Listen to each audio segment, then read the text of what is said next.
Okay, question 5 on the test, on the quiz, was the trig identities. So for A, I would start with the left side. So usually you would just write it like this, left side equals, and then you would rewrite what the left side is. So sine theta, cos theta, cotangent theta. And then you would just use your identities to sub things in and out of. So the first thing I would do is get rid of this cotangent. So you know that cotangent is equal to cos over sine. So you can replace that with cos divided by sine.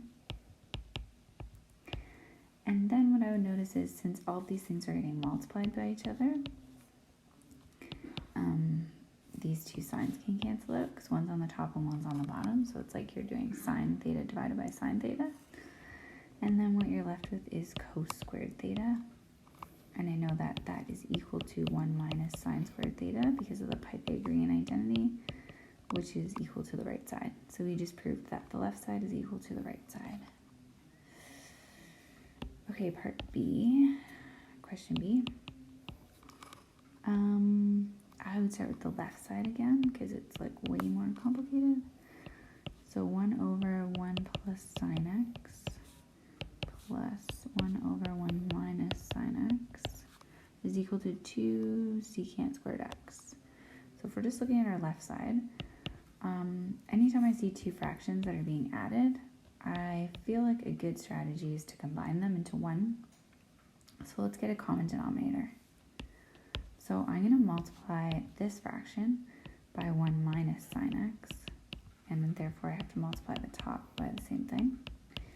And I'm going to multiply this fraction by 1 plus sine x, and I also have to multiply the top by that as well. So my new denominator is going to be 1 minus sine x, 1 plus sine x. So that's my new denominator. And on the left fraction here, I'm going to have 1 times 1 minus sine x, which is just 1 minus sine x, plus, since there's a plus sign, the right fraction, I'm going to have 1 plus sine x. Okay, so now just simplifying the top, I'm noticing I have 1 plus 1, which is 2, negative sine x plus sine x, which is 0. So I've got 2 divided by 1 minus sine x, 1 plus sine x. So then, I'm just going to show you over here, if I actually expand these brackets, like if I just FOIL them, I don't even need to do that because I recognize that these two brackets are like a difference of squares where you have 1 minus something, 1 plus something. So I already know right away that my answer on the denominator is going to be 1 minus sine squared x. I don't even have to fully expand it because I know that's what's going to happen. But you can just multiply everything in the first bracket by everything in the second bracket and you'll get that too. And then from my Pythagorean identity, I know 1 minus sine squared x is actually cos squared x. And then I also know that secant squared x is equal to 1 over cos squared x. So I actually have 2 secant squared x here, which is my right side. Awesome. Okay, part B, part C. Okay, C, you have tan x plus cotangent x. Tan x plus cotangent x, and it's equal to secant x cosecant x. Okay, so I'm thinking, since our right side is secant and cosecant, which are the reciprocals of sine and cos, let's switch these ratios to be sine x over cos x for tan, and cos x over sine x. That's a good start. And then, like I said with the previous question, anytime I see two things added together, like two fractions, I'm thinking, let's combine them. So I need a common denominator. So I'm going to multiply the bottom and top by cos x. And this one I'm going to multiply the top and bottom by sine x. So now I've got sine squared x plus cos squared x on top, and my denominator is sine x cos x. My Pythagorean identity tells me that the numerator sine squared x plus cos squared x is actually just equal to 1. And then we're almost done, because the right side equals cosecant and secant, and 1 over sine is cosecant, and 1 over cos is secant, which is the right side. Okay, and then the very last one, tan x plus, sorry, I can't even read that, tan x plus cos x over 1 plus sine x.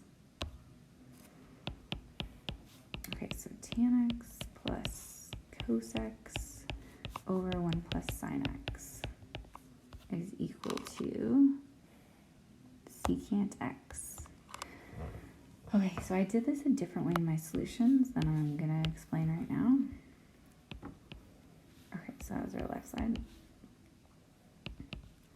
Okay, so I'm thinking for this one, first let's switch the tan to sine over cos, because we don't have any tans on our right side, so it seems like a good thing to do. And then, I know I didn't do this in my solutions, I actually multiplied the first fraction by cos x and the second fraction by 1 minus sine x, which, because I just saw that was a cool way to do it. But you could also, just like we did in the previous two examples, try to get a common denominator. So, if you want a common denominator, you're going to have to multiply this guy by cos, and you'll have to multiply this fraction by 1 plus sine x.